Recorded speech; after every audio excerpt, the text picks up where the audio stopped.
The roar of 50,000 voices filled the air. The sun hung merciless above, turning the arena floor into a furnace. At the center stood a man, bare-chested, his face covered in dust and blood. Around him, the crowd screamed, not for mercy, but for more. They wanted to see him fall. They wanted to see him die. This was Rome's greatest entertainment, the arena. It was where men, women, and even animals were thrown into spectacles designed to shock, humiliate, and destroy. To Rome, this was not murder. This was theater. And what happened here went far beyond gladiator duels. It was cruelty turned into ritual, pain turned into applause. Tonight we open the gates of the Colosseum, and once you step inside, what you see will leave you sick. The death of the condemned. When we imagine the Colosseum, most think of gladiators, trained fighters locked in combat. But the blood spilled here was not only theirs. Rome used the arena as a stage for executions, and these were some of the most horrifying events ever witnessed. The condemned were paraded out before the crowd. Criminals, rebels, deserters, and sometimes slaves accused of nothing more than angering their masters. They were stripped of dignity, tied to stakes, or left unarmed before beasts. One of the most common punishments was execution by wild animals. A man would be led into the arena, often dressed in rags or even mocked in costumes. Then gates would open, and lions or leopards, starved for days, would be unleashed. The crowd cheered as the animal tore into flesh, and the condemned screamed until there was no sound left. To Rome, this was justice. To the condemned, it was hell made real. The gladiators' fate gladiators were not heroes by choice. Most were slaves, prisoners of war, or men condemned to fight as punishment. They were trained in special schools where their lives belonged to their owners. Some were promised freedom if they survived long enough, but the truth was grim. The arena devoured almost everyone who entered it. The fight itself was only part of the torment. Gladiators were forced to perform for entertainment, not just survival. The crowd decided their fate. If a man was wounded and dropped to his knees, he could beg for mercy. The emperor or the crowd raised their thumbs up or down one to decide if he would live. Sometimes, even when the fight was fair, mercy was denied. A gladiator's death had to be dramatic. He was expected to die with courage, standing tall as the blade pierced his chest or as blood poured into the sand. The Romans admired strength, even in death. But for the man bleeding on the ground, admiration meant nothing. He was only another sacrifice to the hunger of the mob. Death, as a show Rome, turned executions into theater. Instead of simply killing someone, they staged elaborate performances. Myths and legends were reenacted with real human lives.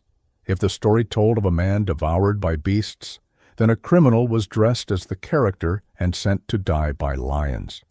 If a tale spoke of Icarus falling from the sky, a prisoner might be tied to contraptions, flung high, and left to shatter on the ground.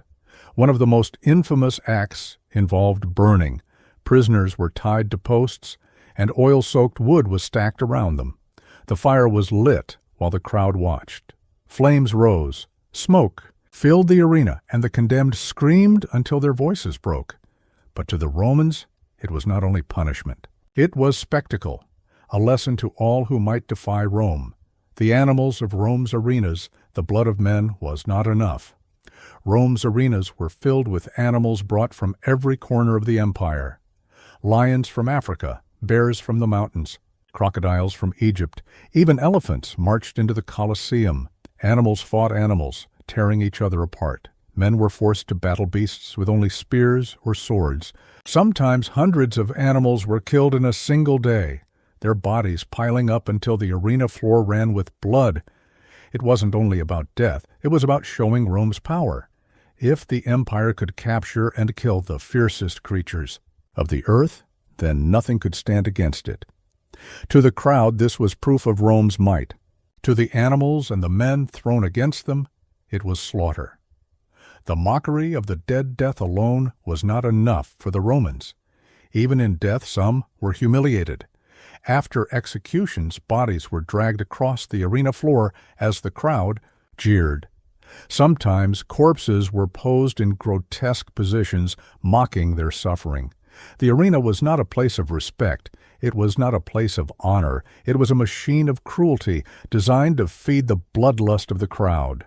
Every scream, every drop of blood, every broken body was part of the show. And the Romans cheered louder. The emperor's throne, at the heart of it all, sat the emperor. From his throne above the crowd, he watched life and death decided with a flick of his hand. The arena was his stage. His power was proven not only through armies and laws, but through the lives crushed under his gaze. When the emperor stood, the crowd roared. When he raised his hand, a man lived or died. His decision was law, and the arena was his courtroom. 2. The Romans, it was a gift. Free games, free blood, free terror. To the condemned, it was a sentence without appeal. The price of entertainment, every drop of blood spilled in the arena, was for entertainment.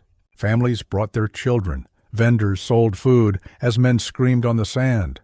The games were festivals where laughter and death shared the same stage. The cost was human lives. Slaves, prisoners, criminals, and even the innocent, all could be forced into the arena.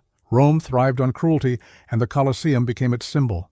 To stand in the crowd was to watch suffering turned into applause, and once you've seen what happened in Rome's arenas, you cannot unsee it.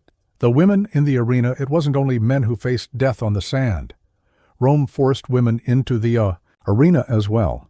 Some were made to fight each other with crude weapons, while others were thrown against animals. The Romans called them gladiatresses, female gladiators. But their fights were not about skill or honor.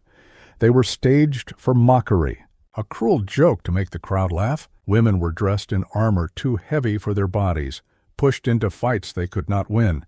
Even worse, some women were executed for entertainment. Dressed as mythical figures, they were burned alive or torn apart by beasts. The arena stripped away not only their lives, but also their dignity, turning their suffering into comedy for the crowd. Naval battles in blood, the cruelty of Rome did not stop at the ground. On special occasions, the arena was flooded with water. The Colosseum itself could be transformed into a giant pool. Here, Rome staged naumachii, mock naval battles. But these were no play acts. Real men, often prisoners, were forced onto ships. They fought until blood stained the water red, until bodies floated lifeless against wooden hulls. It was theater on a scale the world had never seen. Thousands fighting in a pool that should have been a stage, but became a graveyard. To the Romans, it was spectacular. To those inside, it was drowning, burning, and bleeding under the gaze of a laughing crowd. Punishments, beyond death, Rome's imagination for pain went further than most can comprehend. Some punishments were designed not just to kill, but to make a lesson out of death. One such fate was damnatio ad bestias, condemnation to the beasts. A criminal was tied to a stake, covered in blood or animal guts, and then abandoned as wild. Creatures were released. He couldn't fight. He couldn't run. All he could do was scream until silence claimed him. Others were executed in reenactments of myths. One man might be made to play Prometheus, chained while birds pecked at his flesh. Another was made to play Orpheus, surrounded by wild animals who tore him apart as music played.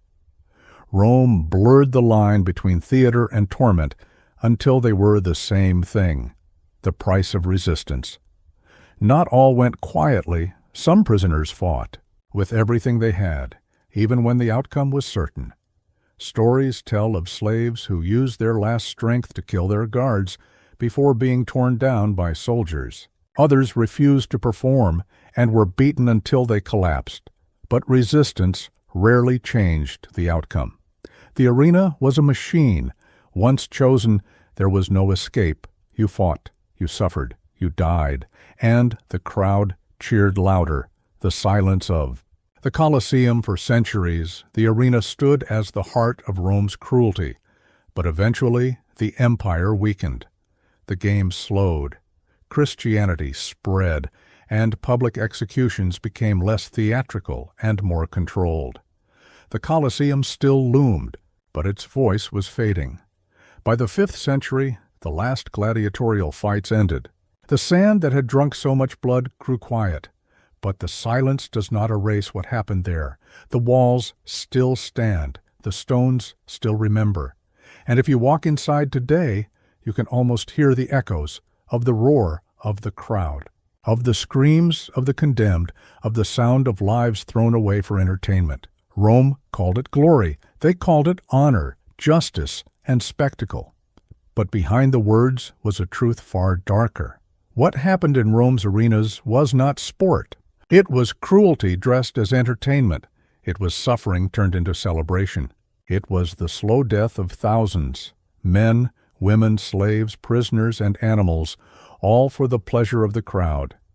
And when you stand before the Colosseum today, remember this: beneath the stone, beneath the ruins, beneath the silence, lies the memory of every scream that was silenced there.